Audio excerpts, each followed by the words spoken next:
The news is live from our studios here at Kokomlemle's Joy 99.7 FM in Accra. It's also live on Love 99.5 FM in Kumasi, Sun City Radio in Keta, and over 30 affiliates across Ghana's 16 regions, including Radio Max in Takrady, ATL FM in Cape Coast, and Radio Justice in Tamale. For our digital outlets also include my joyonline.com app and the Spotify app. In this edition, Bloody Wednesday, 9 people dead and several others injured in accident at Gindambo in the Solar Tuna Kalba district of the Savannah region. We'll hear from police who are attributing the accident to sleep driving on the part of the driver.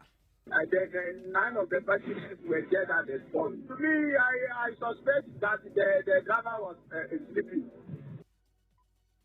We have details of that also in this bulletin. Father of 7-month-old daughter who allegedly died as a result of delayed response to her emergency wants referral system at Komfo Anokye Teaching Hospital improved. Komfo Anokye says there's no bed to accommodate my daughter, so I should wait, or they should wait the next morning. So I said, okay, so I should look at my child dying from. I'll give you details of that. And police vow to enforce restraining order barring members of pressure group Justice for Ghana from entering parliament to demand the removal of the e-levy from the 2022 budget. I'm only holding my pillow and my mat. I am going to pass the night there until parliament rejects the obnoxious e-levy. I received a copy of the order on my phone. Unfortunately, it's too late, but it's a possibility that we will occupy parliament still. We are here, but we'll go to parliament. So these are protesters who say they are prepared to do anything to get their voices heard. Also, the police are. The most important thing is that Parliament is ready to receive their petition. They say they will still occupy Parliament. The police is also ready to police them out the presence of Parliament to present their petition. And that's it. After that, then they disperse. If they don't? Well, there's an order. We have details of that protest currently underway, and Ghanaian scientists find cheaper cure for hepatitis B. You know, this is an FDA-approved drug for malaria. The drug has no effect on the kidneys, on the liver, and also on the bone marrow.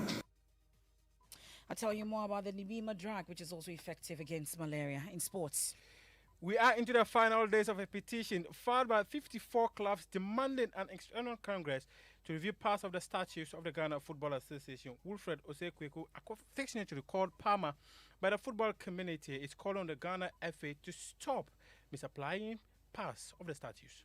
And later, just sing, the world is born today.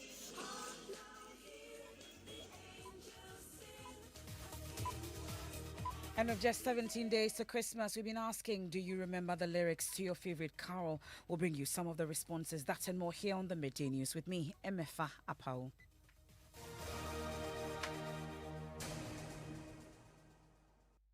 This is your home of independent, fearless and credible journalism. Many thanks for your company. This afternoon, father of the deceased, Francis Opoku Jemfi, is heartbroken over the death of his 7-month-old daughter as a result of the healthcare system's failure to respond to her emergency.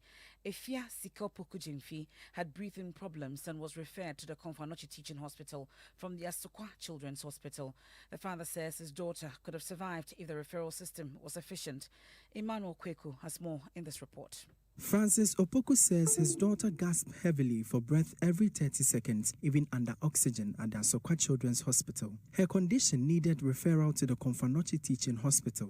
The way she was breathing and she would be shouting, at least every 30 seconds. So around 10:05 or so, then my wife called me that they said they want to refer her to Komfo Anokye.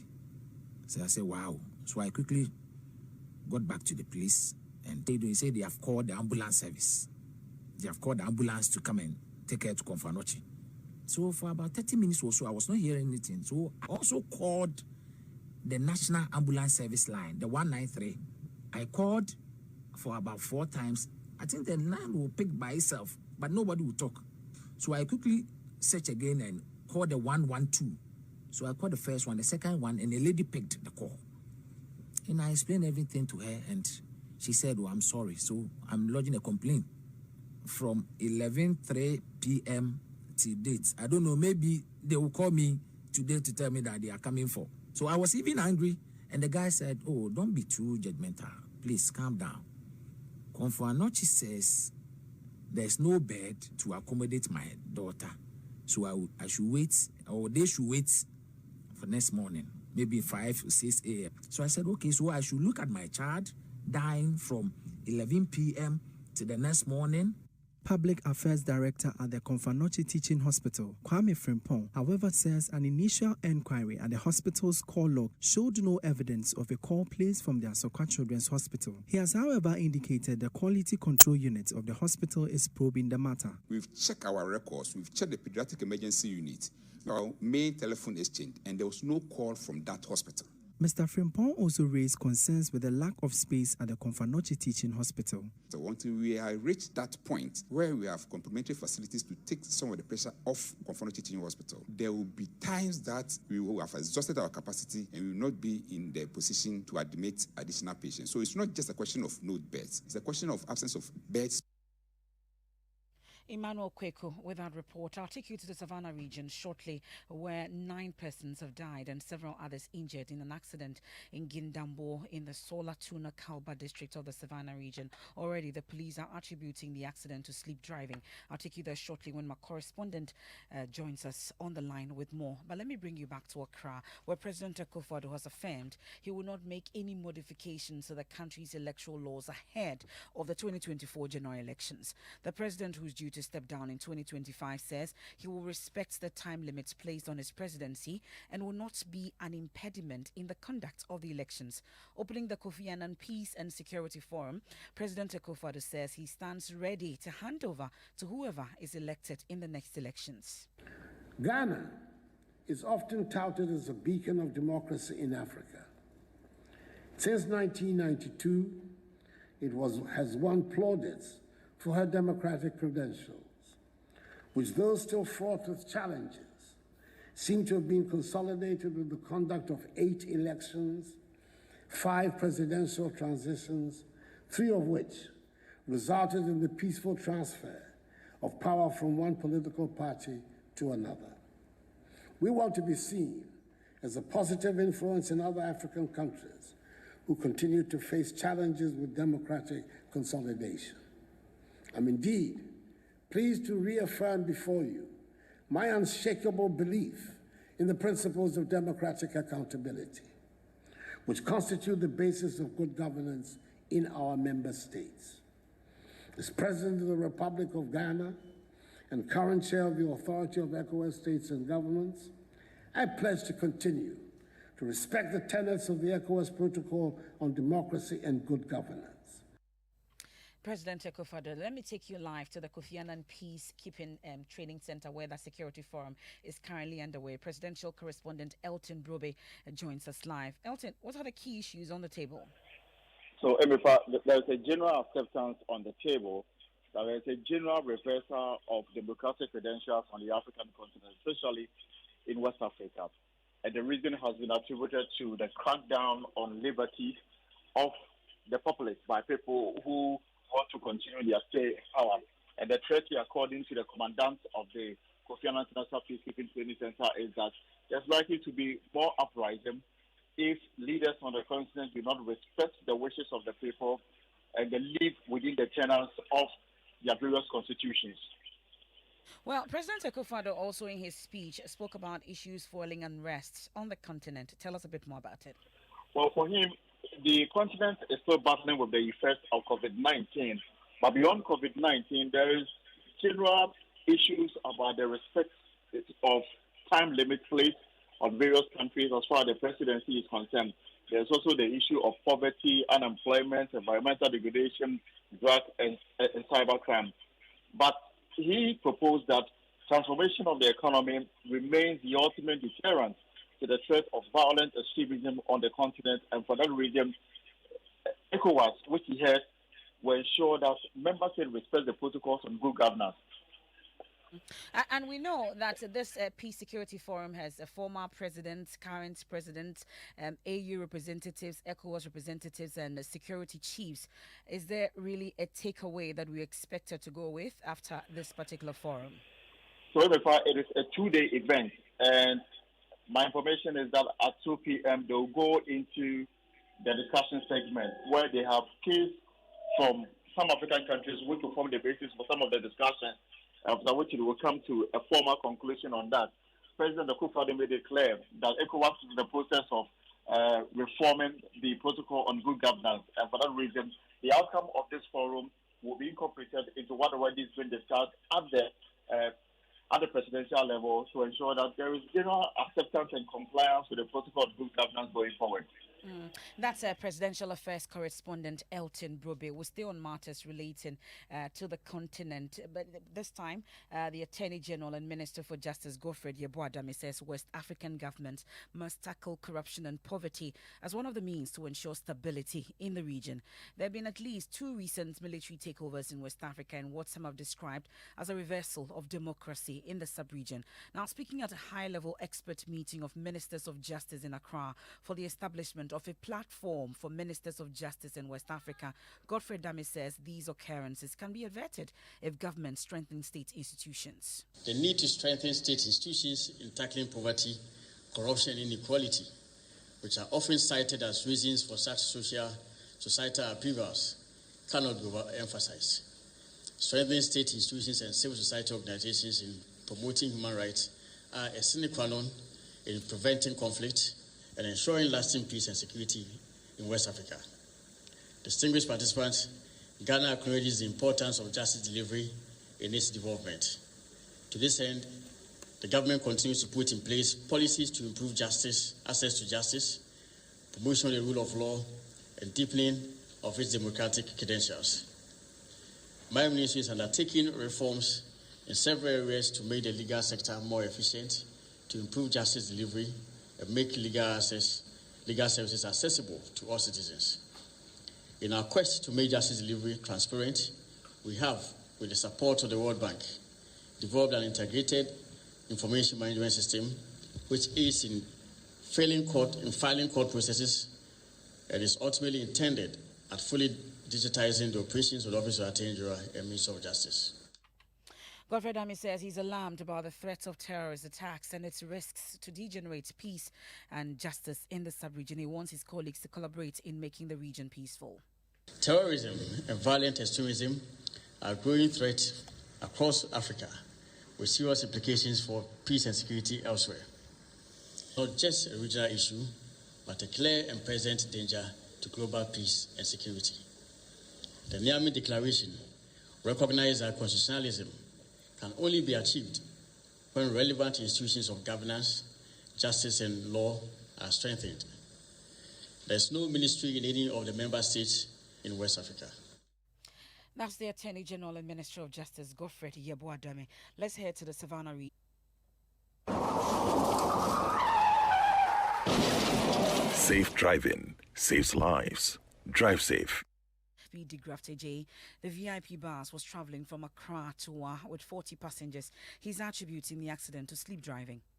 9 of the passengers were dead at the spot, and 9 were also injured and were sent to sleeping. So that's the solar police there. Would head to between January to November this year alone.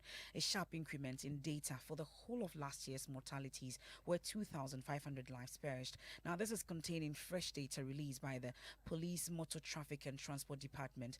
Joy News editor Araba Kumsing joins me in studio with details of that. What are we learning? So, Emefa, so far 14,138 people are battling various degrees of injuries. Motorcycles continues to kill more people within 11 months. 1,104 and 762 so far. The Ashanti region continues to lead in the road traffic fatalities. So far, 534 people have been killed in that region, 2,369 injured. But the Northeast and OT regions are doing relatively better, as 13 and 20 road traffic accident deaths have been recorded in the two regions in the 11 months. MFR. Okay, thank you very much. That's the Joy News editor, Araba Kumsing. Safe. On this particular accident. Isaac, what more are we learning? The police commander of the area, so that's in Akaba district, AZ Digas Ama, he attributed the cause of this accident to the capital of the district. The driver should have stopped there to have a rest, but he proceeded, and then within where the area where the accident occurred, the road there was not good, full of potholes. We saw the driver lost control and ran into a tree, resulting in the accident. And the car also somersaulted. 9 died on the spot. When we spoke to other eyewitnesses in the scene, they attributed a particular spot, that community, Zimbabwe, this accident that has happened brings the number to every accident within a year. And in all, about 90 people have died with the potholes, according to them, is the cause of some of these accidents that are happening. Remains at 9. Okay. But the driver, according to the police commander, he's in a very serious condition. And he's among the other 8 that are in the West Regional Hospital now. And he's also calling on drivers and the other partners, stakeholders on the road network, to make sure that the Bamboy stretch of road, they should ensure that they also implement the 2 drivers per bus to ease fatigue among these drivers. Imagine driving 12 hours from Accra to you get to Bamboy, you get to Sola, no rest, and one has to continue to So the number of hours involved in that stretch of road is something the police commander is talking about, that they need to implement the 2 drivers per bus, like the STC and the rest. That's Isaac Nonya is a Savannah regional correspondent. I'll take you back. Members of the group are today looking to occupy the precincts of Parliament to protest the inclusion of the controversial e-levy in the 2022 budget, saying it will bring untoward hardship on Ghanaians. We'll hear from the police shortly, but first, listen to some of them who've gathered at the Four Sutherland Park waiting to move to Parliament. I'm here because what the president wants to do will not help the country. The name of my MP is Teresa Winnie. I'm here to back her so that at the end of the day, this killer tapon. I'm only holding my pillow and my mat. I am going to pass the night there until Parliament rejects the obnoxious e-levy. When you have a government that has promised you tax-free economy, and then you do a U-turn and you want to overburden the citizenry. We're moving, I'll go to my car, I have my pillow, I have my bed, I have my water, I have my chair to sit on. And so we're going to stay in Parliament for a week. By the evening, we're going to set up music for people to come and entertain themselves in occupying. Indeed, yesterday night, I received a copy of the order on my phone. Unfortunately, it's too late. We are discussing with our lawyers, but it's a possibility that we will occupy Parliament still.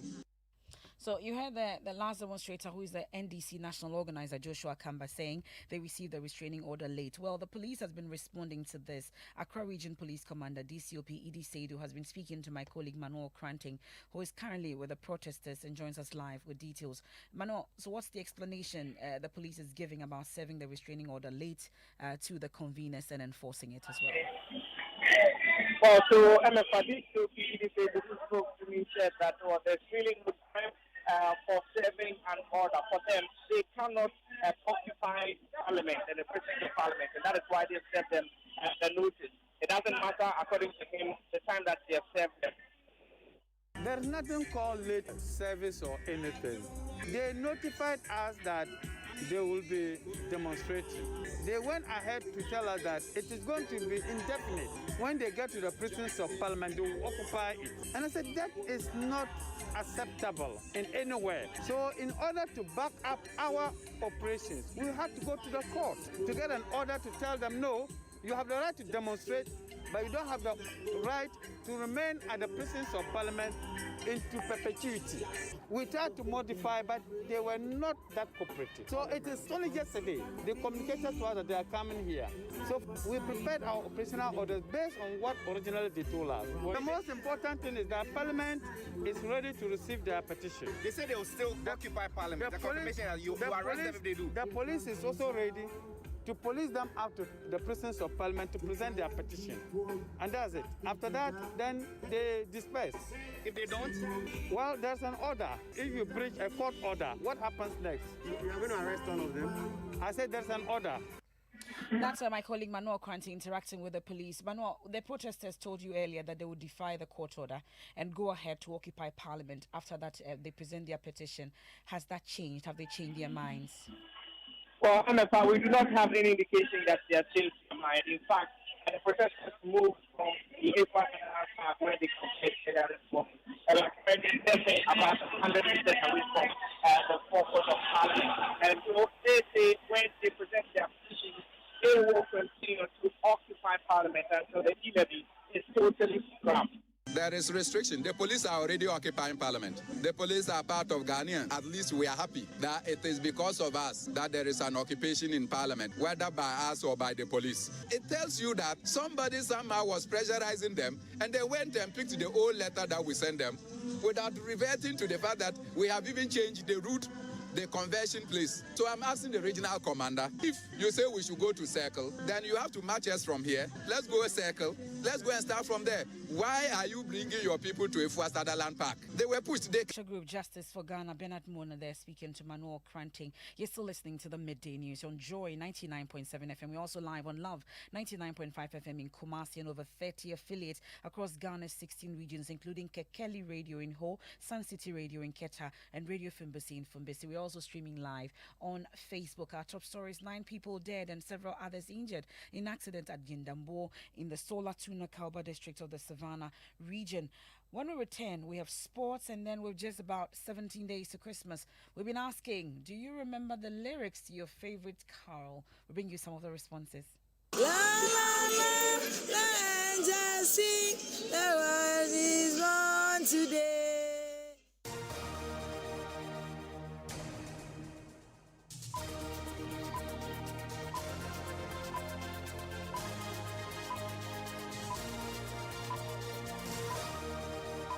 In the Volta region, the news is live on Jubilee Radio Keta, Volta Premier Home, and Manuveva FM Aflao, Sun City Radio Keta, Lolonyo FM Hohoi, Kakali FM Ho, Fafa Radio Juja, Radio Pando, Klenam Radio Bato, Victory FM Aflao, and Swiss FM Ho. In the northern region, the news is on Bishara Radio Tamale, Radio Justice Tamale, Might FM Tamale, Ketawan FM Saboba, Jata FM Karaga, and Bewa Radio Yendi. In Savannah region, we're live on Nkiligi FM, Bole, Magic FM, and Wipe FM. In the Eastern region, the news is on KTU Radio Koforidia. Upper East region, we are on A1 Radio Bogatanga, Radio Fumbese, Dreams FM Bogatanga. In the Bono East region, we're on Gaskia FM in Techiman. In the Bono region, we're on Sky FM Sunyai. Central region, we're on ATL FM in Cape Coast.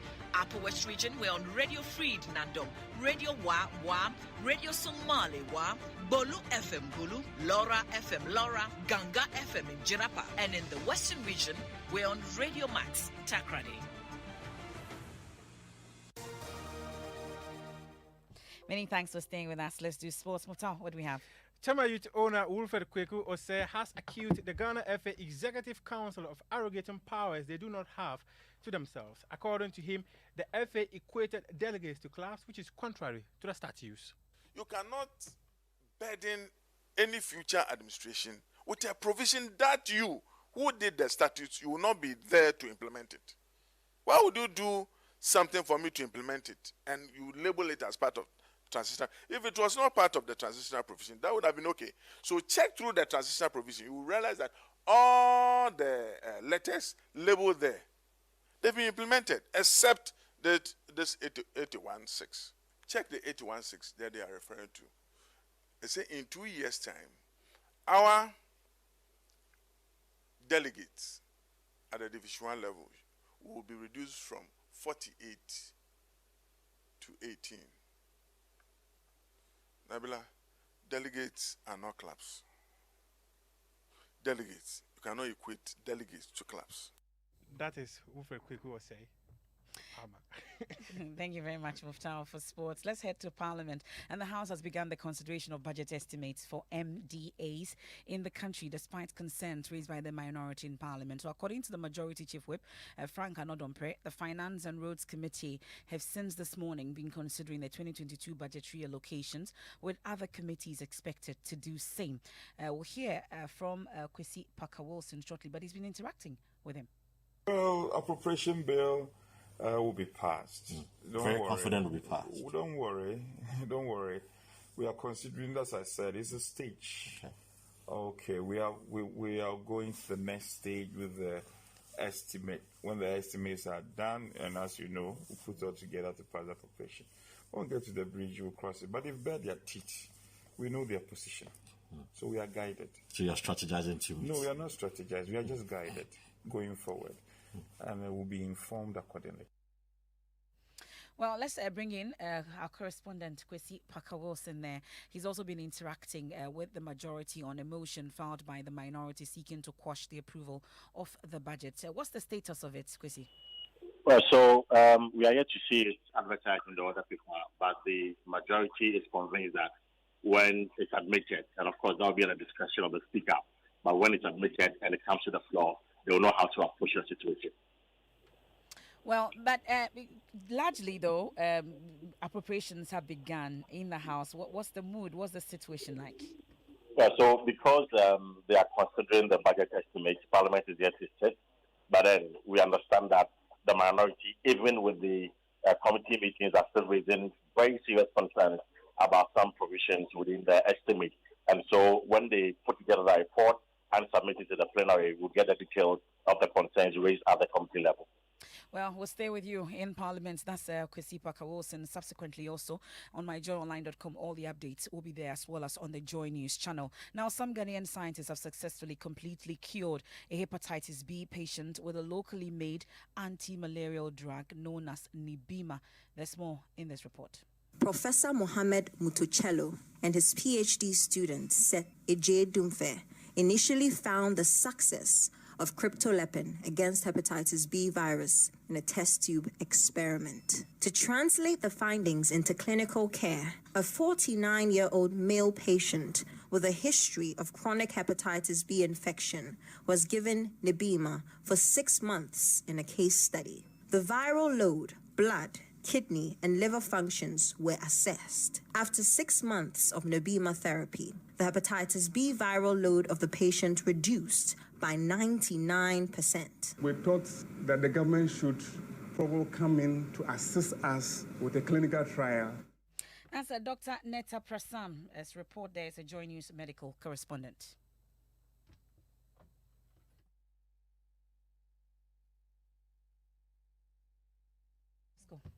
So it's time for showbiz, and 6 months ago, a certain Kweku had a chokehold on us. Every minute, BI was Kweku from Pondi Asembeba.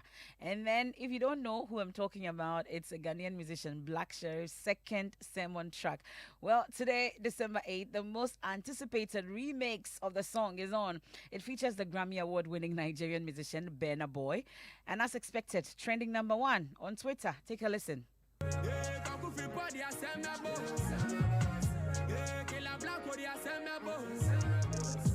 From Blacko, everybody knows my man though. I pull up in a van though, hopping shit like I'm Rambo. Ski mask with a camo, now I'm on the move like a camo.